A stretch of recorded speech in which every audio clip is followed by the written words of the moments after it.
So I'd like to start my story with one of the earliest stories that has ever been told. This site that you can see here is in Şanlıurfa in central southeastern Turkey, and is supposed to be known as the earliest, the first temple that has been ever made. It dates back to 12,500 years ago. And why it is so fascinating for me is because it changed what we know until today, where we thought it was after the settlement times that people started organizing themselves, and they would come up with calendars, viewing the skies and the astrology. This site just proves that prior to settlement, people already had a very sophisticated way of thinking, and the reason why they built this temple was purely because of pain, because of the loss of the loved ones, and they wanted to connect with them. According to the archaeologist who has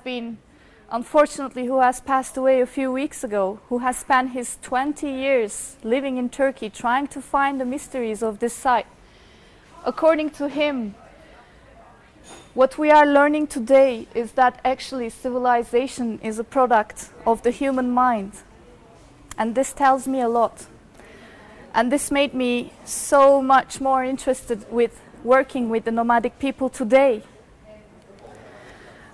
And even in this site, after 500 years, they found this head. This head was very interesting because it is the head, it looks like the head of a priest with a snake behind, which looks exactly like a ponytail, as the Vedic priests still look today, the same. So it tells us there were really awakened-minded people living at that time. It's incredible. And this goes to my awakening. Right after the loss of my dear father 3 years ago, I was sitting under this juniper tree, and I felt the same way. Maybe I should start building my own temple, just like those storytellers. And this is where I ended up. It's in Ladakh, North India. It's an amazing place with this incredible landscape that it was just blowing my mind. And there I had this great fortune of meeting this amazing woman, Amchi Karmachodon. She's a Tibetan doctor, and they call Tibetan doctors Amchi in the Tibetan medicine, which is also known as Sowarikpa. And I was incredibly lucky to travel with her from villages to villages, meeting nomads with her 5-month-old baby, Taljor. We've been in these villages all around the rural areas in Ladakh. I was filming her, spreading the news about how not to get ill. Everything was about preventive healthcare. And why we were filming was basically we wanted to share her story. Her story, which was fully based on compassion to the nomads of Ladakh. And by the way, she's a Tibetan refugee from Tibet. So another reason why we filmed was to share and raise awareness on women and children healthcare in Ladakh, to advocate for the conservation and revitalization of Tibetan medicine, and to argue that for a more sustainable public healthcare model in rural Ladakh, the transmission of local traditional knowledge is essential. And we are in the classroom. She's teaching her students in Ladakh on the reproductive anatomy, and she's basically telling that to produce a baby, it's not enough just to have a sperm and an egg, but you need soul and karma as well. And this is the film. After the end of the journey, it took me a year to decide how to tell it, and finally I found a way.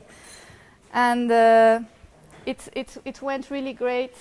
We shared the film with the Mansi Kang Institute, which is the Central Tibetan Medicine Institute. They have watched it, and the doctors there watched it, and they said it was very useful for them to see how they should still improve the woman and child healthcare conditions. And our film has got a few awards from Indonesia, gifted by the ministry, and that was an amazing breakthrough as an independent filmmaker.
My second story, still following nomads, this time not in Ladakh but in Turkey. The second story was about the Sarıkeçili tribe, means the tribe with the yellow goats. It is again this challenge that we are facing today is the nomads in Turkey. They are not able to find water resources as they were in the past. This is the Göksu River, and it is an amazing place. It's in southern Mediterranean region, close to Silifke. And this was where the nomads would go with their goats and get their water supply. However, there's going to be a huge dam construction very soon, and already nomads are not able to go there with their goats. And this is my friend Büşra. She's an ethnobotanist.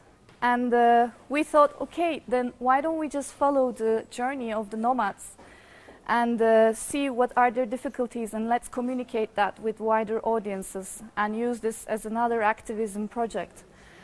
And Büşra sat there down under the same juniper tree, and she talked about her findings and her research, which was based on how great goats are, because goats were always being prevented by entering into forests, and they were not allowed to migrate by the authorities. And this is the other poster we came up. And now this film is going to be screened in 15 cities in Turkey and will meet audience. Unfortunately, the camel you see up there is not there anymore. Because of the water problem, they had to sell out their camels. And now they're going on the motorable ways without the camels.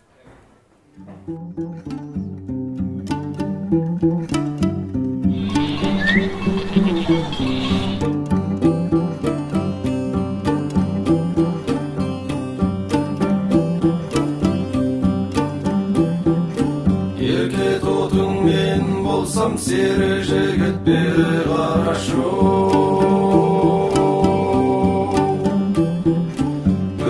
Айтсам келмейсің, қалғып мүлгіп бері қарашу.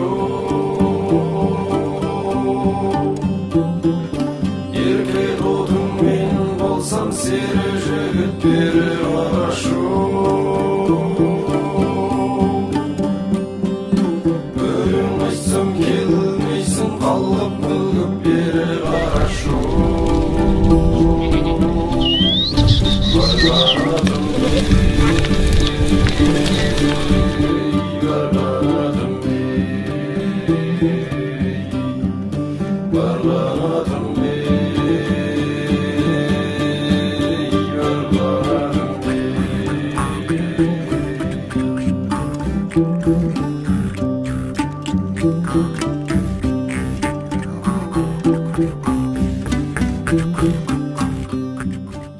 So, how do we actually get out there with the film we do so modestly?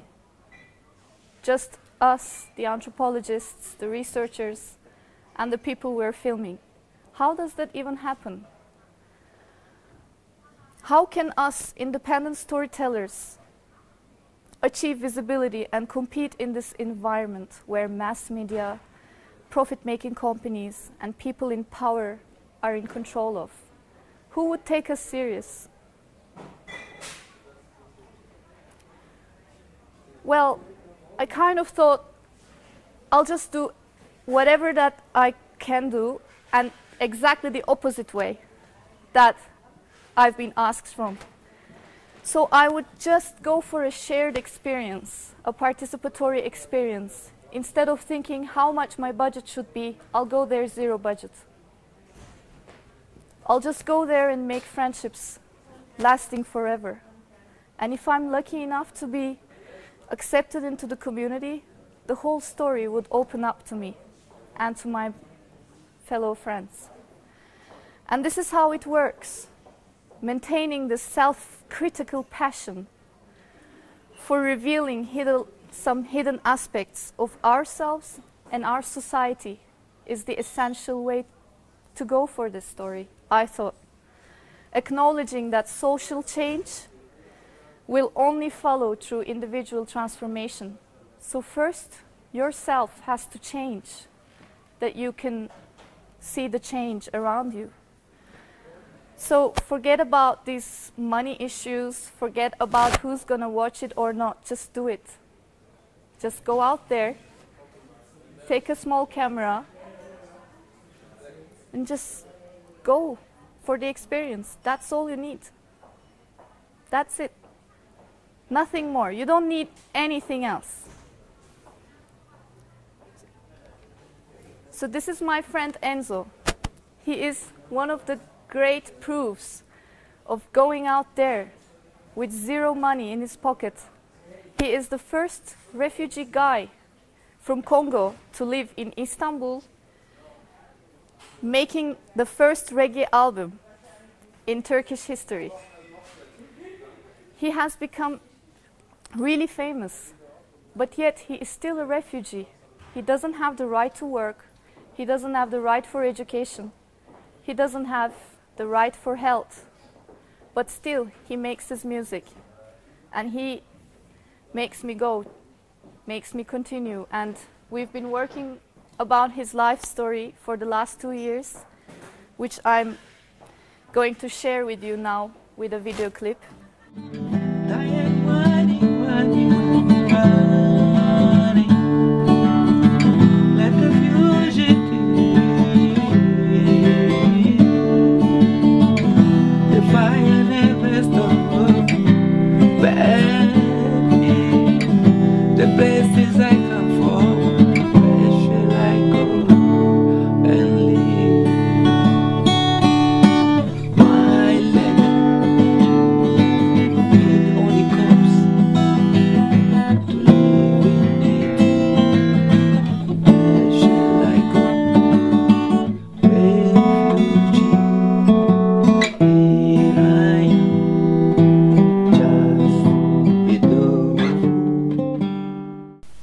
Thing that I need is to drive my message in different way. Müzik ne demek biliyor musunuz?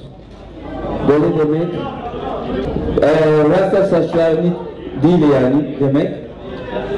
Cigara içmek değil ama akıllı demek. Being right. All we need is respect.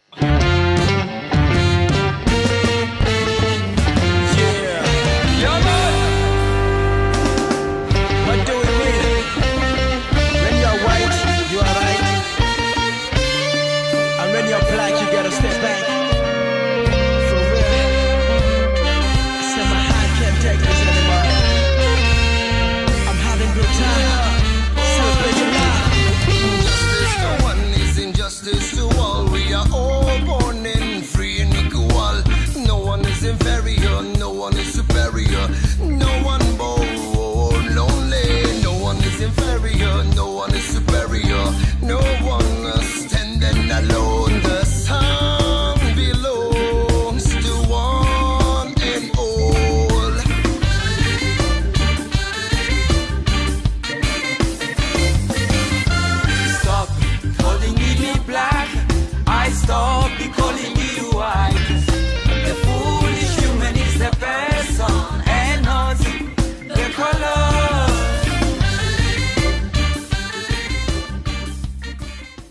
I would like to end my note saying that the planet does not need more successful people, but the planet desperately needs more peacemakers, healers, restorers, storytellers, and lovers of all kinds.